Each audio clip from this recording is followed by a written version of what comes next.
Bonjour à toutes et à tous.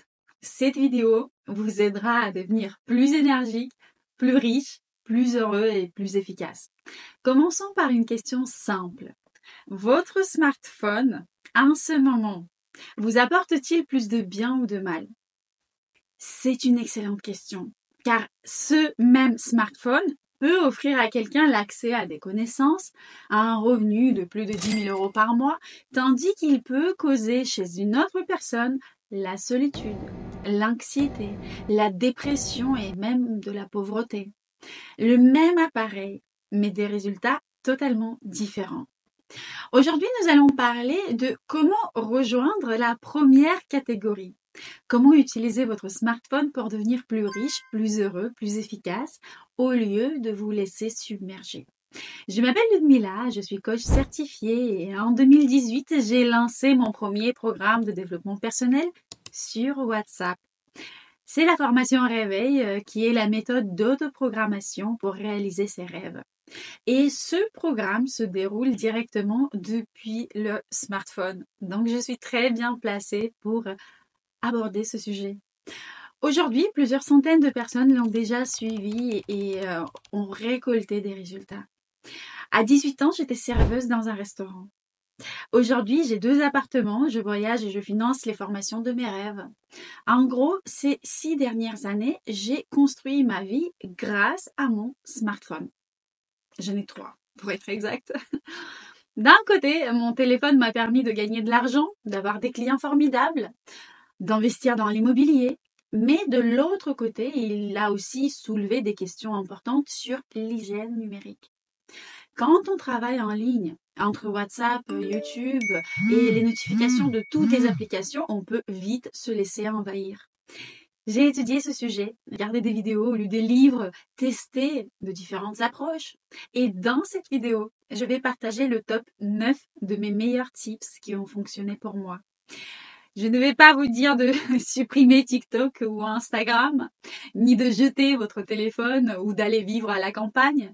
Mes conseils seront adaptés à notre formidable époque où nous avons de telles possibilités.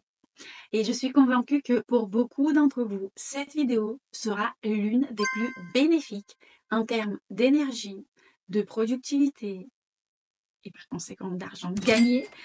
En tout cas, ce mois-ci, une dédicace spéciale pour Alexis et Sacha, mes neveux qui regardent mes vidéos. Et vous êtes à l'âge où il est temps de comprendre comment fonctionne votre corps et comment devenir les champions heureux que vous rêvez d'être, au lieu de vous laisser bouffer par votre téléphone. Alors, comment se déroule une journée typique d'une personne lambda? Elle se réveille, elle regarde son téléphone, les messages de ses amis, les news, les réseaux sociaux. Elle prend son petit déjeuner en regardant YouTube. Elle va au travail en écoutant un podcast ou de la musique. Elle travaille en envoyant des Teams, des messages, des WhatsApp, en recevant des notifications et des emails constamment. Le soir, elle rentre, elle regarde YouTube ou des séries Netflix ou la télévision, puis finit par passer encore 2 heures sur les réseaux sociaux avant de s'endormir. Les Français consultent leur téléphone en moyenne 221 fois par jour. Certains diront, et alors? C'est comme ça aujourd'hui, ce n'est pas grave. Ce serait bien de penser ainsi, mais ce n'est pas vrai. Cela pose 7 problèmes majeurs, dont le premier est évident, c'est le manque de temps. Aux États-Unis, une personne passe en moyenne 7 heures par jour sur son téléphone. En France, c'est 5 heures et 26 minutes. En Afrique du Sud, par exemple, c'est encore plus avec 9 heures et 23 minutes par jour. 9 heures de temps d'écran par jour. Même si vous utilisez seulement la moitié de ce temps pour des activités utiles et le reste pour aller scroller sur les réseaux sociaux, il nous reste environ 3 heures par jour perdues à scroller les vidéos sur Insta ou les images de rêve sur Pinterest, à faire défiler des contenus sur les réseaux sociaux. Sur une année, cela représente 45 jours complets, soit 1 mois et demi gaspillé à faire du scrolling. Et vous, quel est votre temps moyen d'écran? Combien de ce temps vous consacrez à des activités réellement utiles? Et combien est dédié au scrolling? Ou au divertissement, comme certains aiment dire. Mais on va revenir à ce terme trompeur de divertissement tout à l'heure. Alors, le temps d'écran, si vous avez un iPhone, c'est très simple de le voir. Vous allez dans les paramètres et vous tapez temps d'écran dans la barre de recherche et vous allez voir votre temps d'écran. Après cette analyse de votre temps d'écran, dites-moi si vous êtes sûr de manquer de temps pour ce qui est important ou est-ce que votre temps disparaît simplement ailleurs? Le second problème, c'est la baisse de l'attention. Aujourd'hui, l'excès de contenu, particulièrement au format court, épuise notre capacité cognitive et encourage une attention superficielle. Certes, nous devenons plus rapides pour passer d'une tâche à l'autre, mais nous perdons la capacité de nous concentrer profondément sur un objectif unique. Pourtant, toute réussite majeure, comme créer un produit, créer un business, rédiger un scénario, développer un blog, bâtir une entreprise, demande une attention prolongée. Plus l'objectif est ambitieux, plus il nécessite du temps et de la concentration. Ceux qui ne peuvent pas se concentrer longtemps sont confinés à des tâches simples. Bon, en soi, ce n'est pas grave, mais des tâches simples qui demandent une attention superficielle sont, dans leur majorité, très mal rémunérées. Le troisième problème, c'est la chute de motivation. La motivation repose sur un élément clé, la dopamine. Je vous en ai parlé déjà à plusieurs reprises. La dopamine, c'est le neurotransmetteur du plaisir anticipé. Chaque fois que nous attendons quelque chose d'agréable, un date amoureux par exemple, tu te dis waouh, ce mec-là, il est génial, il est attentionné, intelligent, il m'a invité à un date, il y a la dopamine qui est injectée dans le sang. Ou bien tu te dis waouh, je vais voir le client, je vais signer un contrat pour 1 million d'euros. Et ce temps d'attente, avant d'obtenir quelconque résultat, pendant ce temps d'attente, il y a la dopamine qui est injectée dans le sang. Ou par exemple, la publication de ta nouvelle vidéo, où tu la crées, tu fais le montage, tu crées le scénario et tu l'enregistres et tu te dis je vais avoir beaucoup de likes, beaucoup de partages. Pendant ce temps-là, il y a la dopamine qui est injectée dans ton sang. Ou bien encore, tu t'inscris à la formation réveil et tu attends son début avec impatience. À chaque fois, notre cerveau libère de la dopamine et nous devenons joyeux, pleins de force. On déborde de cette énergie positive de l'attente.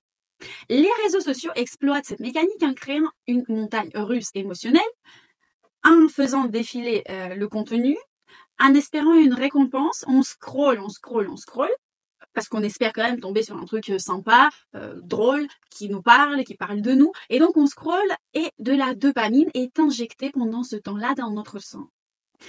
On voit un Reels drôle ou un TikTok drôle, il y a une dose de plaisir instantané qui se produit. Donc il y a l'endorphine et l'oxytocine qui entrent en jeu. Mais c'est du plaisir éphémère. Donc on scrolle de nouveau en attendant un autre truc drôle et la dopamine est de nouveau injectée dans notre sang. Et en fait, cette stimulation artificielle, c'est un problème parce que dans la vraie vie, on n'éprouve jamais autant de temps d'attente agréable. C'est-à-dire que la quantité de dopamine qui est injectée pendant ce laps de temps qu'on scrolle dans notre sang est bien supérieure à la vie normale. Et avec le temps, cette surstimulation altère notre sensibilité aux dopamines. Parce que ce n'est pas que la quantité de la dopamine dans le sang qui compte, mais c'est aussi notre capacité à la percevoir, à la ressentir. Donc, résultat, il nous faut des stimuli toujours plus intenses pour ressentir la même satisfaction. Il est facile de s'en rendre compte si on compare le plaisir qu'on éprouvait des choses simples quand on était petit aux mêmes situations en étant grand. Par exemple, moi, quand j'étais petite, je me rappelle quel énorme plaisir me procurait un nouveau vêtement.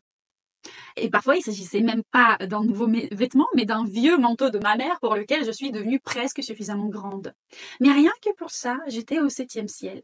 Et aujourd'hui, je peux me permettre des vêtements que je veux, mais cela ne me procure plus tant de plaisir. Je ne sais pas quel vêtement je dois acheter pour être aussi heureuse qu'il y a 30 ans.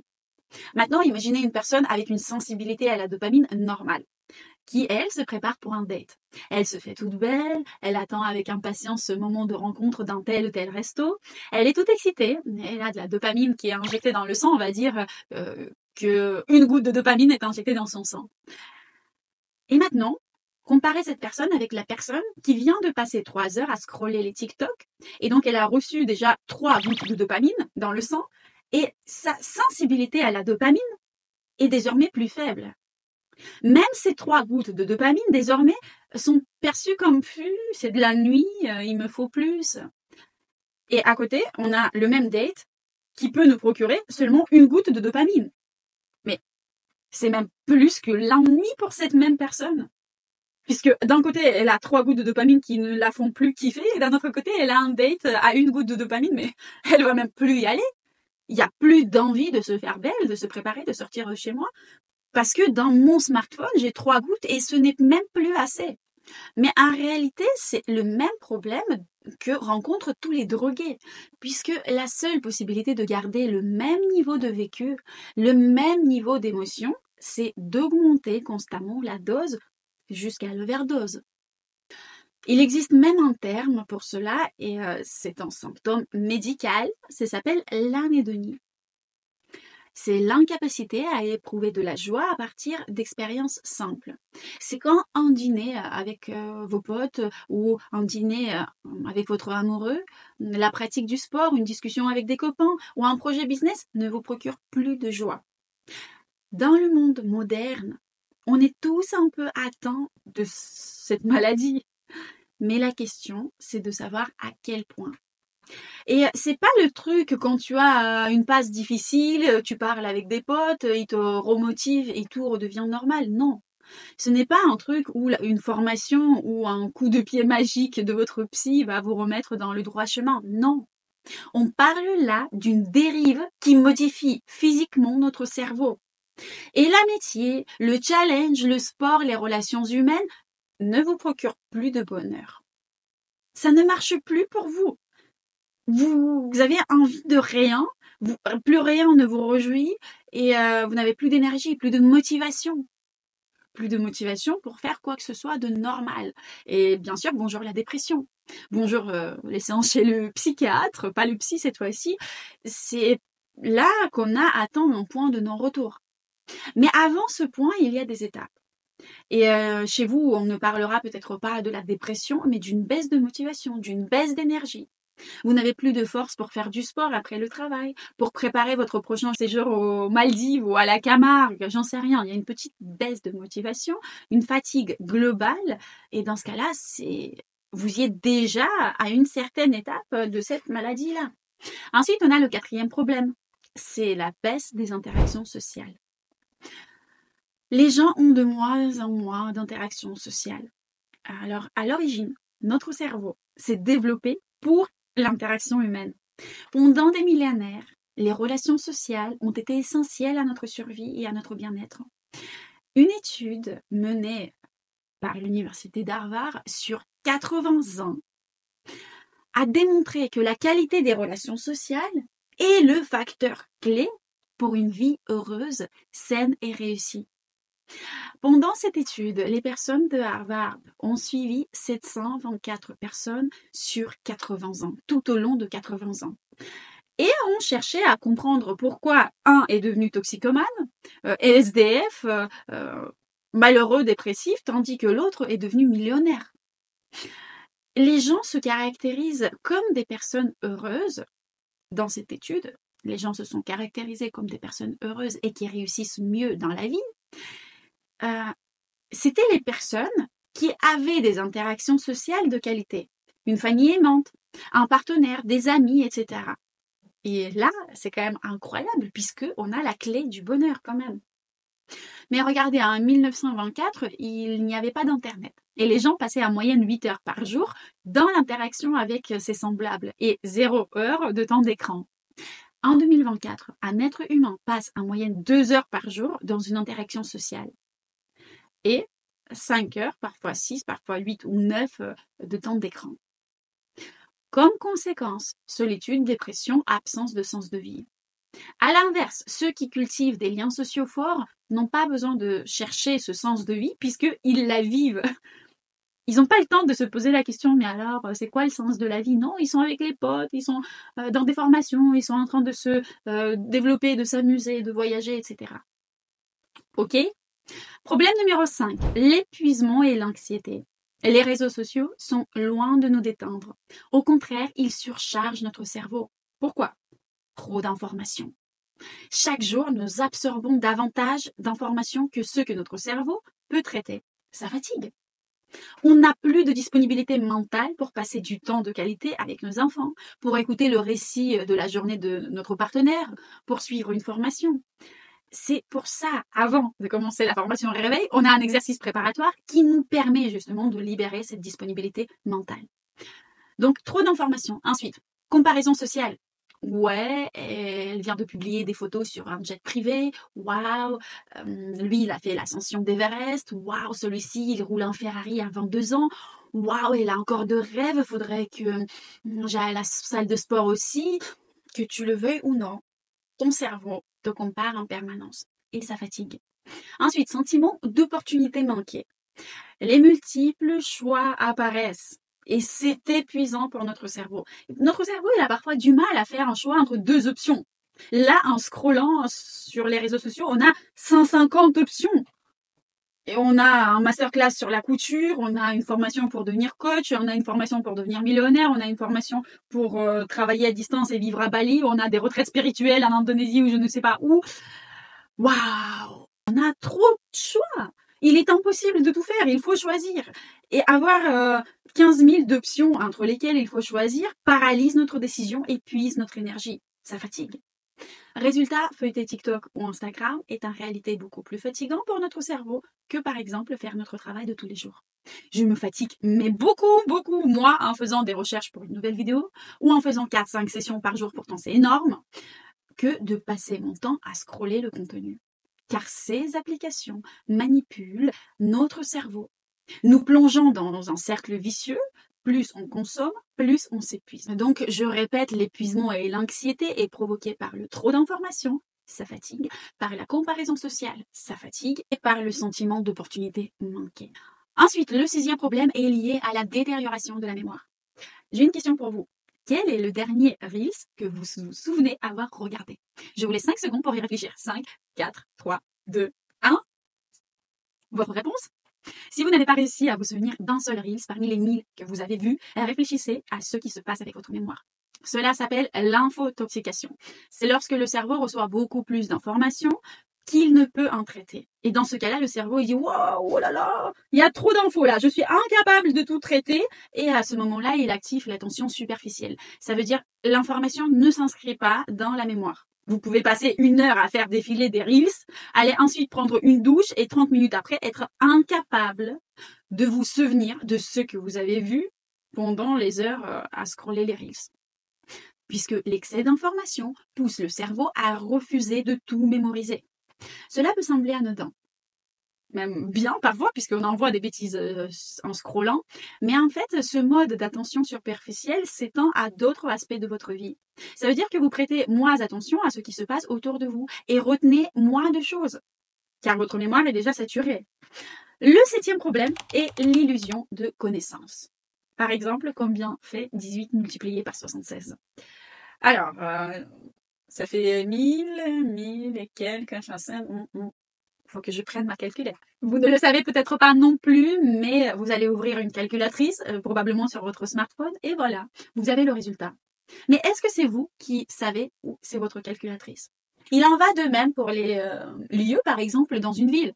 Vous pensez les connaître, mais en réalité, c'est votre GPS qui les connaît. Par exemple, même Paris, ça fait 15 ans que j'y habite, je connais bien cette ville, mais je n'ai pas la carte détaillée en tête. J'ai quelques points de repère, et pour un itinéraire précis, je compte sur le GPS. Pareil pour les numéros de téléphone, ceux de vos amis. C'est vous qui les connaissez ou c'est votre téléphone? Cette dépendance à des informations trouvées à l'extérieur de votre cerveau semble anodine, car cela ne change rien que vous fassiez une multiplication dans votre tête ou avec votre calculatrice. Cependant, ce même raisonnement s'étend à d'autres domaines de votre vie. On a accès à de l'information en abondance, et il nous semble que si nous ne le savons pas, c'est pas grave. Mais le problème, c'est que si vous ne le savez pas, si vous ne savez pas quelque chose, vous ne pouvez pas l'utiliser dans votre réflexion. Votre cerveau n'a pas ces informations pour les utiliser lorsque vous réfléchissez. Parce qu'avoir accès à beaucoup d'informations ne signifie pas les connaître. Vous pouvez avoir 10 000 livres chez vous, avoir accès à toutes les informations en un seul clic, avoir acheté 1000 formations et même les avoir écoutées. Mais si elles ne sont pas dans votre cerveau, si ces informations ne sont pas intégrées, elles ne vous servent pas à penser. Vous ne l'utiliserez pas dans votre réflexion. Vous n'allez pas l'employer dans votre réflexion critique, lors d'un choix, etc. Et d'ailleurs, c'est pour cela aussi que dans la formation réveil, vous avez un délai pour rendre l'exercice fait, car cela vous permet d'intégrer la méthode et de ne pas la garder au niveau de connaissances superflues ou au niveau d'un bouton sur WhatsApp auquel vous reviendrez quand vous ressentirez le besoin. Et les personnes qui se font supprimer de la formation parce qu'ils n'ont pas respecté les délais réagissent parfois très ardemment. Enfin donc, avoir les informations, les avoir en vous, dans votre cerveau, ou bien les avoir dans vos gadgets extérieurs, ce n'est pas pareil. Ce n'est pas du tout pareil. Le résultat, c'est que beaucoup de personnes croient être intelligents parce qu'ils ont accès à des informations facilement, mais en réalité, ils ne savent rien et ne peuvent pas les utiliser dans leur réflexion. Et cette illusion entraîne une surévaluation de leurs capacités qui mène à des actions inefficaces. Pour résumer, l'excès de contenu provoque un manque de temps, une attention dispersée, une incapacité à résoudre des problèmes complexes, de l'anxiété, car les gens ils se comparent constamment aux autres, les gens ils sont en overdose d'informations et leur cerveau est en surchargé par une multitude de choix qui sont offerts à eux. L'excès de scrolling provoque ensuite une perte de motivation parce que votre sensibilité à la dopamine est diminuée. Donc une solitude, voire même un isolement social, parce que les gens passent aujourd'hui 1 heure de temps dans les interactions avec des gens réels et le reste de temps sur l'écran.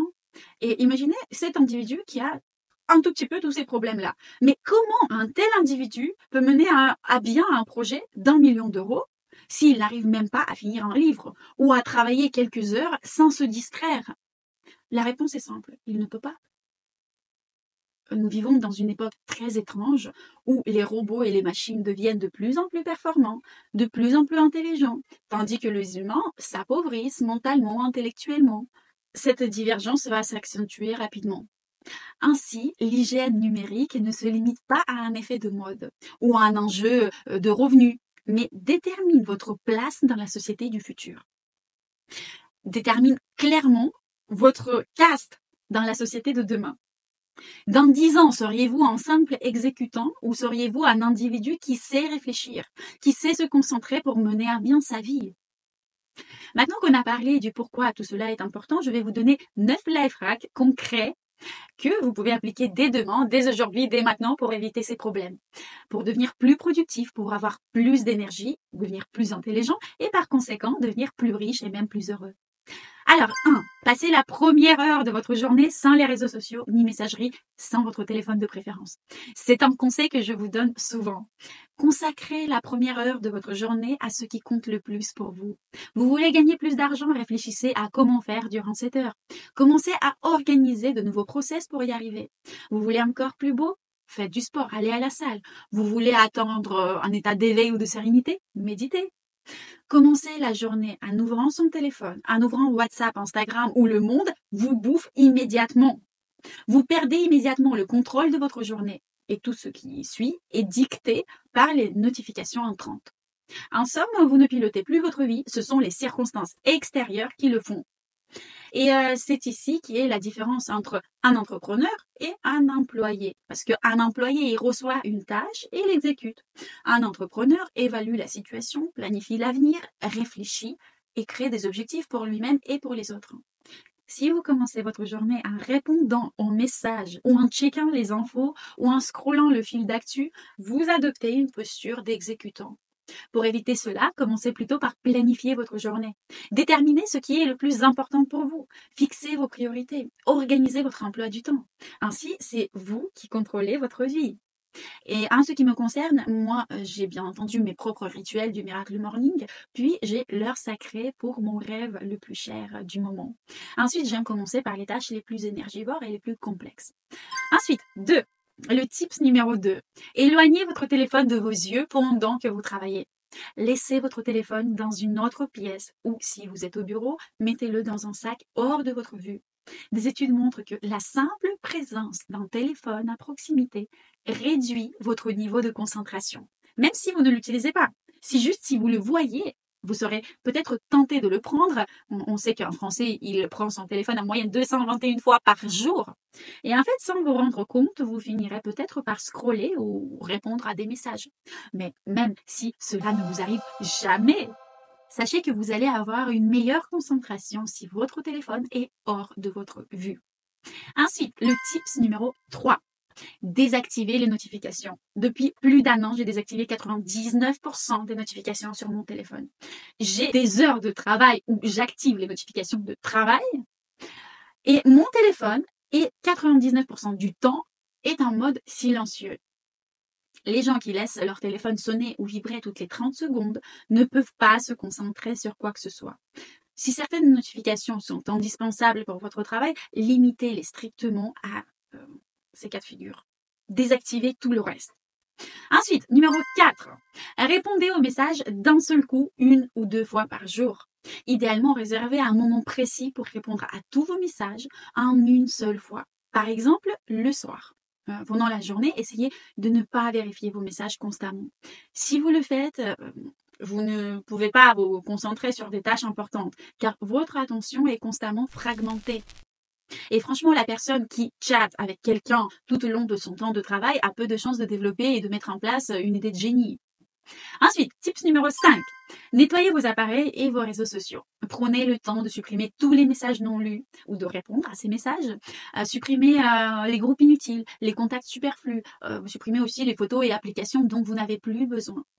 Lorsque vous voyez des centaines de messages non lus, votre cerveau perçoit cela comme une surcharge et une source de stress. Une fois ce nettoyage effectué, vous vous sentirez plus léger, tant mentalement que physiquement, puisque l'un influence l'autre. Ensuite, tips numéro 6. Rendez l'accès à vos applications chronophages de plus en plus difficile. Identifiez l'application où vous perdez le plus de temps, par exemple Instagram, Netflix ou YouTube, et compliquez son utilisation. Par exemple, vous allez désinstaller l'application YouTube de votre téléphone et ne regarder des vidéos que sur un ordinateur ou bien sur l'application Google de votre téléphone, donc sur Internet. C'est plus compliqué, c'est pas la même taille, parfois c'est pas la même vitesse de chargement et en fait, cette petite barrière vous permettra de réduire votre temps passé dessus. Ensuite, tips numéro 7. Ne touchez pas à votre téléphone pendant une conversation en face à face. C'est une question d'éducation et de respect. Lorsque quelqu'un vous parle, ne consultez pas votre téléphone en même temps. Si une personne avec qui je parle regarde son téléphone, j'arrête immédiatement de parler pour qu'elle comprenne que je ne vais pas continuer à parler tant qu'elle répond à ses messages, tant qu'elle est ailleurs. Donc c'est désagréable, alors tentez de ne pas être cette personne désagréable. Ensuite, le tips numéro 8. Trouvez des moyens de vous détendre sans votre téléphone. Le contenu numérique n'est pas un moyen efficace de se reposer. Essayez d'autres activités, par exemple une promenade 10-15 minutes au grand air, surtout quand il fait frais, ça réveille et ça nettoie. Une séance de méditation, une séance de respiration, du sport, un massage ou un moment de détente avec ses amis. Personnellement, j'adore faire des massages. Après une journée difficile, c'est pas sur TikTok que je me repose, mais je vais me faire masser. C'est la meilleure façon de me régénérer. Ensuite, tips numéro 9. Laissez votre téléphone dans une autre pièce au moins 1 heure avant de dormir. Faire défiler des réseaux sociaux avant de s'endormir vous fait perdre des heures précieuses. Vous volez vos heures du lendemain. Désormais, 1 heure avant le coucher, je laisse mon téléphone dans une autre pièce. Et même si je me souviens d'un message envoyé, je le fais rapidement, mais je ne sors pas de l'autre pièce. Je vais dans cette pièce, j'ouvre mon téléphone, je réponds au message, je reste 5 minutes dans cette pièce et je le laisse dans cette pièce. Et je vais dans une autre pour des interactions sociales, pour faire mes rituels d'avant aller au lit. J'ai fini et je le repose immédiatement. Mais le mieux, c'est d'éviter d'y aller tout simplement, d'oublier qu'on a un téléphone au moins 1 heure avant d'aller au lit. Donc, je résume, il y a 9 solutions simples mais hyper efficaces. Pas de téléphone pendant la première heure du matin. Planifiez la journée à la place. Cachez votre téléphone pendant le travail. Il doit être hors de votre vue. Désactivez les notifications inutiles. De préférence, désactivez-les toutes. Répondez aux messages en bloc, 1 à 2 fois par jour. Nettoyez vos appareils de tout ce qui est superflu. Rendez plus difficile l'accès à vos applications les plus chronophages. Ne touchez pas votre téléphone en présence d'autres personnes. Trouvez des activités reposantes sans écran et laissez votre téléphone hors de votre vue et de préférence dans une autre pièce avant d'aller dormir. Si vous appliquez ne serait-ce que la moitié de ces conseils, vous serez plus productif, plus concentré et donc plus heureux. Rappelez-vous, ce n'est pas toujours un manque de connaissances qui nous freine, qui nous empêche d'arriver à ce dont on rêve, à réaliser nos intentions, mais plutôt notre incapacité à arrêter de gaspiller notre temps et notre énergie. Enfin, pour apprendre à utiliser votre smartphone comme un outil pour réussir et réaliser vos rêves, je vous invite à mon masterclass Réveil qui se déroule sur WhatsApp. Et là, vous aurez l'occasion d'utiliser votre smartphone pour apprendre. Rejoignez le prochain groupe. Vous avez le lien dans la description de cette vidéo. Il suffit d'envoyer « Je participe » sur WhatsApp pour participer à la première semaine test qui est offerte. Je vous embrasse tous. À bientôt.